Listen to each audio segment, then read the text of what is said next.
Section 5. Not far to go now. Let's look at special dive table and computer procedures and a bit about using a dive computer. From there, you'll find your way through basic compass navigation and then find out how to continue your adventure so your fins don't gather dust after you earn your certification. After that, you'll get a look at the confined water dive preview. Ready? Let's hop to it. Now that you've got the basics down for using the recreational dive planner and dive computers, let's consider some special situations, like how to lower your DCI risk even further, how to handle accidentally exceeding your no decompression limit, and what you need to do if you fly after diving or dive at altitude. Although you plan all your dives as no decompression dives without required stops, most of the time you'll make a stop anyway. This is called a safety stop. It adds conservatism by giving your body extra time to eliminate nitrogen and to adjust your buoyancy so you ascend under control. To make a safety stop, you plan your dive so you can pause at 5 meters, 15 feet, for 3 or more minutes on your way to the surface. Plan a safety stop as standard practice for all your dives, but consider it mandatory if you dive deeper than 30 meters, 100 feet. If your ending pressure group comes within 3 pressure groups of the no stop limit on the RDP, or if you reach any limit on the RDP or your computer. Plan safety stops for all your dives, but forgo the stop if emergencies, assisting your buddy, rising, bad weather and so on, make it more important to surface immediately. You plan your dive within the no-stop limits, but something unplanned delays your ascent and you exceed them. Now you must make an emergency decompression stop to eliminate excess nitrogen. But, unlike a safety stop, without this stop you face an unacceptable decompression sickness risk when you surface.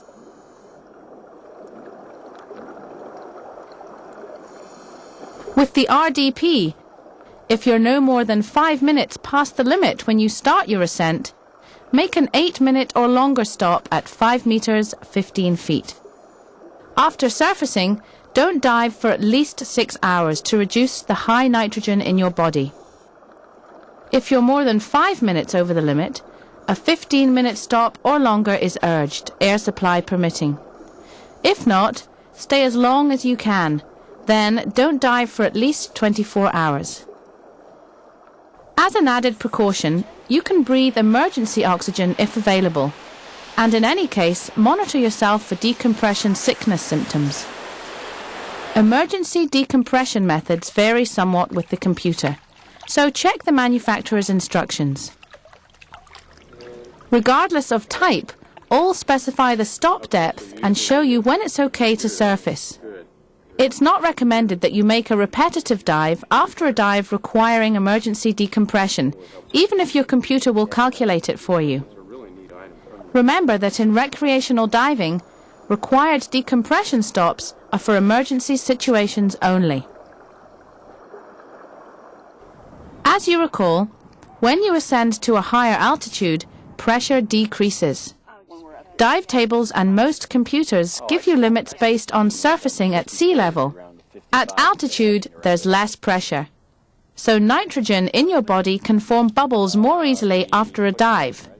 So, if you use the RDP at an altitude above 300 meters, 1,000 feet, you need to use special conversion tables and special procedures. With a dive computer, the procedures vary, so you'll need to check the manufacturer's guidelines.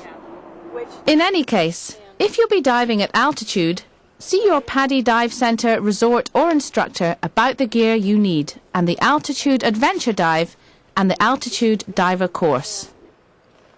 Lower atmospheric pressure also pertains to flying after diving. The concerns are similar to altitude diving, but not identical. The dive medical community makes these recommendations, whether you're using the RDP or a dive computer.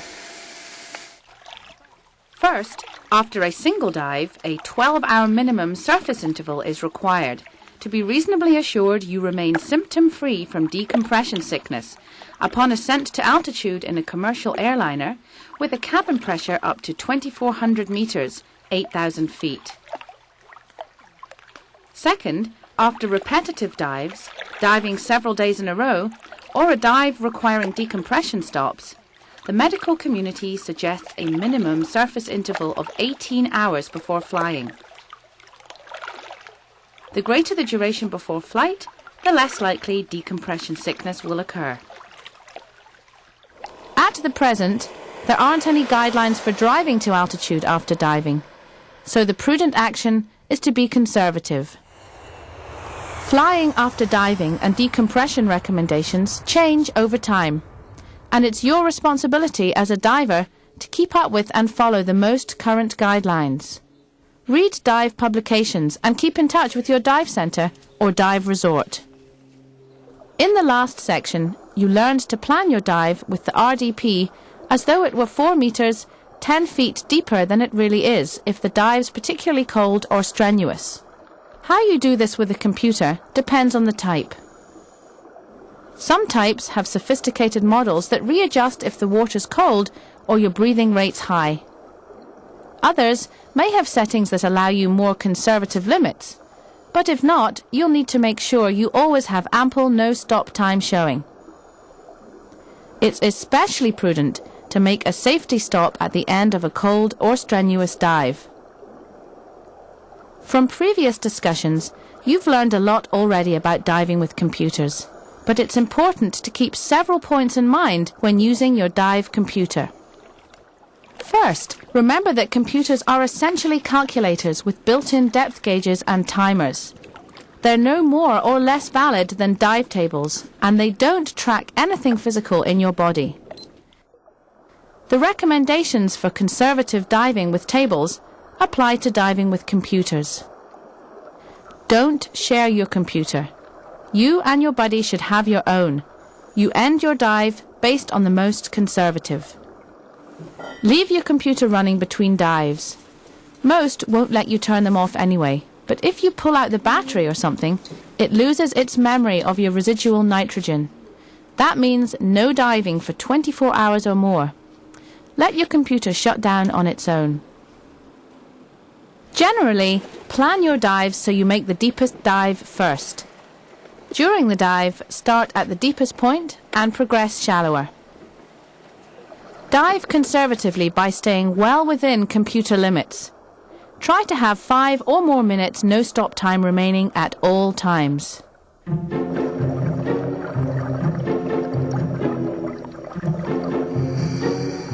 If your computer quits, you may need to stop diving for 12 to 24 hours, according to manufacturer guidelines.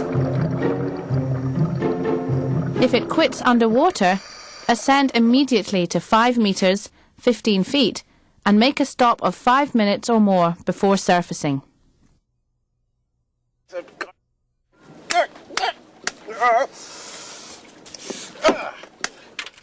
After the dive, you can't just grab another one because it doesn't know how much residual nitrogen you have.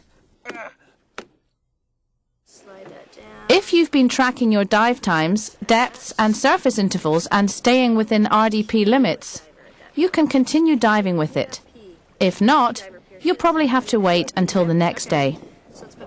Keep the wheel handy so you can plan multi-level dives that maximize your no-stop dive time.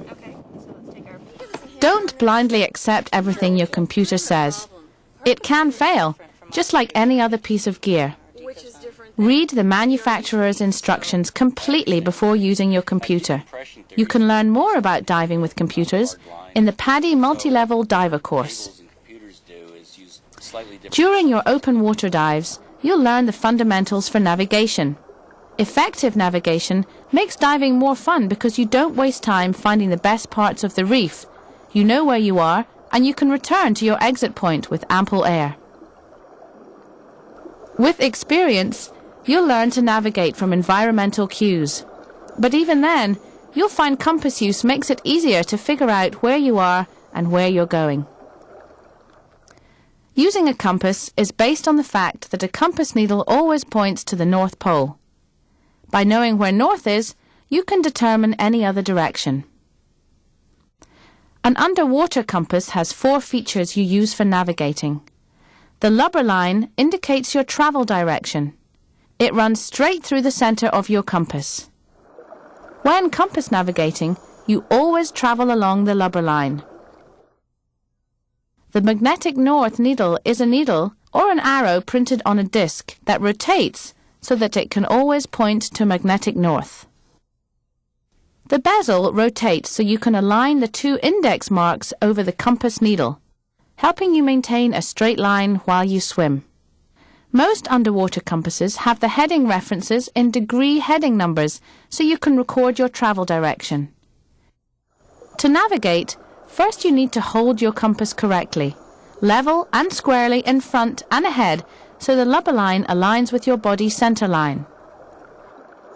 If your compass rides in your console, hold it like this. As you swim, you want to keep the lubber line aligned this way so you swim straight. Look over the compass as you go rather than down on it. Point the lubber line in the direction you want to go. Hold the compass level and let the needle settle. Then, turn the bezel until you place the index marks over the needle. Now, simply swim along the lubber line, keeping the needle in the index marks by adjusting your direction as necessary. When you're ready to head back, turn the bezel so the index marks are exactly opposite their original location. Some compasses have 2 sets, so you don't have to do this. Next, turn until the needle sits inside the marks again, which faces you back the way you came. Swim along the lubber line, like you did on the way out. You're pretty close to becoming a PADI open water diver, and you're probably looking forward to your open water dives. But it's time to look beyond them and think about what you'll do after you become a diver. You need to meet people, go places, and do things. Since you don't dive alone, the more divers you know, the more dive opportunities you'll have. Get the telephone numbers and addresses of all the new friends you've made in this course. You know these divers, and like you, they'll want to go diving. Next, join a dive club. Your PADI dive centre or resort probably sponsors one, and it's likely a local PADI Diving Society chapter. And don't worry that you're new to diving. Every group has divers at all experience levels. They plan activities with this in mind, and it's a great way to learn from more seasoned divers. Dive travel's another great way to meet people. Take a trip led by your local PADI dive centre or resort. You'll get to dive, of course, and dive travel is also about the adventures of visiting new cultures and seeing new parts of the world. But don't let time and money limit you. You may be surprised how much fun you can have on local dive adventures, not far from where you live. When you first start diving, swimming around exploring is such a novelty that it seems an end in itself, and it often is. But diving's more than that. It's a personal experience about gaining the skills you need to visit the sites you want to see. It's about having the gear you want so you can experience the underwater adventures you think worthwhile. It's about rising to the challenges you think deserving so that your diving grows with you. Only you can say whether this means artistic challenges like underwater photography, skill challenges like navigation or search and recovery, or technical challenges like enriched air diving or deep diving, or all of these. Continuing your education past open water diver has many benefits. It introduces you to special activities and gets you acquainted with diving in different environments and conditions. It builds your knowledge, skills and confidence as a diver. And to do this, continuing education lets you meet people, go places and do things underwater. Its purpose is to help you get out of diving what you got into diving for. What's it like at 30 meters, 100 feet? Is it hard to make an underwater video? Will you find diving after dark scary or exhilarating? Get the answers with PADI Adventure Dives, which introduce you to the basics of special underwater activities. Know what they call a diver who's made 3 adventure dives? An adventure diver, of course. And if you make 5, including the underwater navigation adventure dive, you'll qualify as a PADI Advanced Open Water Diver. You can earn these certifications over time, or in as little as a single day or weekend. By learning more about diving, you get out of it what you got into it for. That's what the Adventures in Diving program is all about. Get a few adventure dives under your belt, and you'll find you love some of these activities. PADI specialty diver courses extend and broaden what you learned in the adventure dive for that specialty. Typically, you make 2 to 4 dives, and the adventure dive you made usually counts as the first dive for the whole course. You've learned that no matter how many dives you've logged, it's a good idea to get a local orientation when diving in a new area, and that the Discover Local Diving program provides exactly that. A single, supervised open water experience, so you learn about local conditions, hazards, and points of interest. Likewise, you've already learned about refreshing your skills if you're out of the water for several months or more. Scuba review usually takes no more than a morning. You do some self-study, then jump into a confined water dive to polish up your skills. In the Rescue Diver course, you'll learn a lot of skills you hope you never need. It's a demanding, challenging course, and you know what? You'll love it. Virtually all who take this course cite it as the most rewarding one they've taken. You might say it's serious fun. Earn the PADI Advanced Open Water Diver and Rescue Diver certifications, then the most prestigious non-professional rating awaits you, Master Scuba Diver. Achieving this rating not only denotes your commitment to diving, but marks you as a skilled and accomplished diver. At some point, you may decide to make diving a full or part-time profession. You may be thinking about it already. After Rescue Diver, your next step is PADI Dive Master, where you sharpen your dive skills, learn to organise and conduct dive activities, and learn to assist with divers in training. Following Dive Master, you enter the Assistant Instructor course, which develops the fundamentals of teaching diving. Next, you attend the PADI Instructor Development course, a comprehensive program during which you'll learn and demonstrate the practical aspects of teaching diving. After this, you must successfully complete a 2-day instructor examination conducted by one of PADI's worldwide offices. This certifies you as a PADI Open Water Scuba Instructor, the most sought-after professional in the dive community. But at each step, you're diving, meeting people, going places, doing things. Time for a reality check and some truths about diving. For one, you're going to have dive experiences you don't like. You might get seasick or find yourself with a buddy you don't care for, or who knows. But this doesn't differ from anything else. Whatever's worth doing has less than perfect moments. They're not reasons to quit. They're reasons to do it different next time. Don't let a bad day ruin diving for you. Learn from it. Pursue what you want out of diving at your pace, and you'll have many, many happy dive memories for each one you'd rather forget. Second, it's better to have your own gear. It really is. When you have your own stuff, you dive more and dive more comfortably because you avoid the hassles of fitting into rental gear every time you want to go under. You don't have to buy everything all at once, but do if you want to. But keep this in mind and invest in your own kit as your budget allows. Third, you get out of diving what you put into it. If you ever find yourself bored with it, it's your own fault. You need to look at what you're doing and what you want out of it. If you're not satisfied, turn in a new direction. Do something new that awakens your passion and excites you.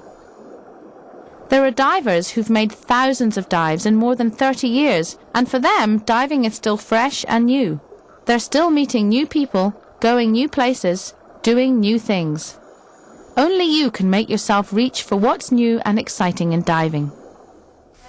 Okay, so you don't look back in a year and wonder why you've not been diving. Go to your PADI dive centre or resort and do one of the following before you finish this course. 1. Sign up for a dive trip. 2.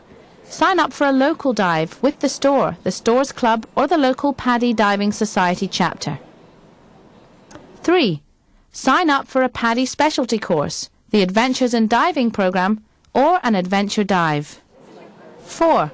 Invest in a regulator BCD package or an exposure suit package.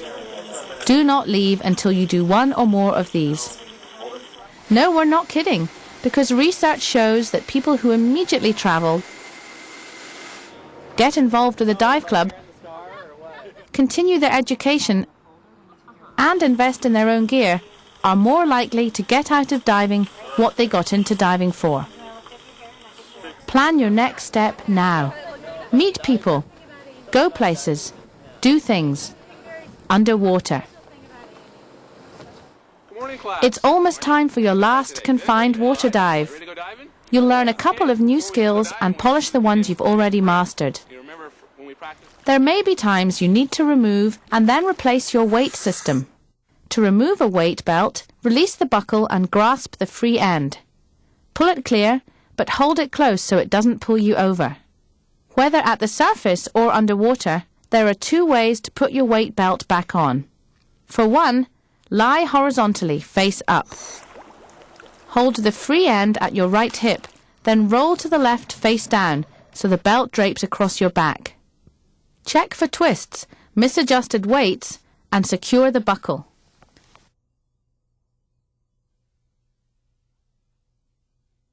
The other way, make a loop and hold the belt behind you.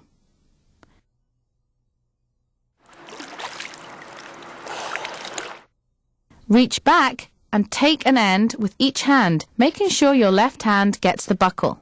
Pull the belt into place. Then lie face down and drape the belt across your back. Check for twists, misadjusted weights, and secure the buckle. If you're using a weight-integrated BCD, removing and replacing the scuba unit accomplishes removing and replacing your weights.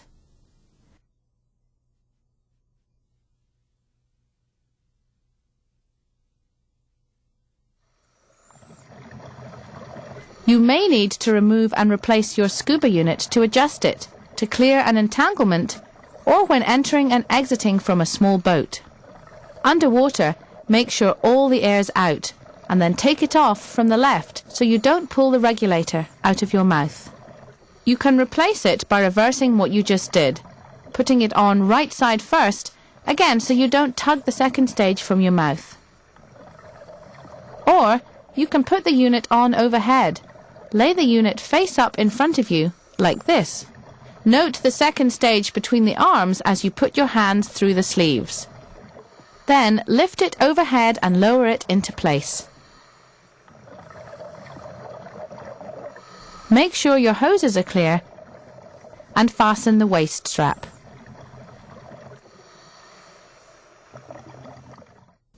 At the surface, you can take it off like you did underwater, but be sure to put some air in it so it floats.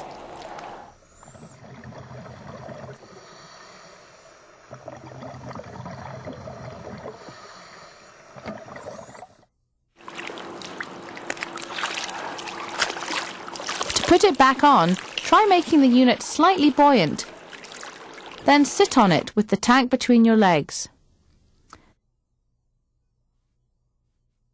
Put your arms in the jacket sleeves, then slip forward. Presto! The unit rises into place. Check that your hoses are clear and fasten the waist strap. Okay, time to finish your open water dives and complete your certification as a PADI open water diver. Congratulations! You've accomplished a lot and come a long way. And yet, for you, the adventure is just beginning.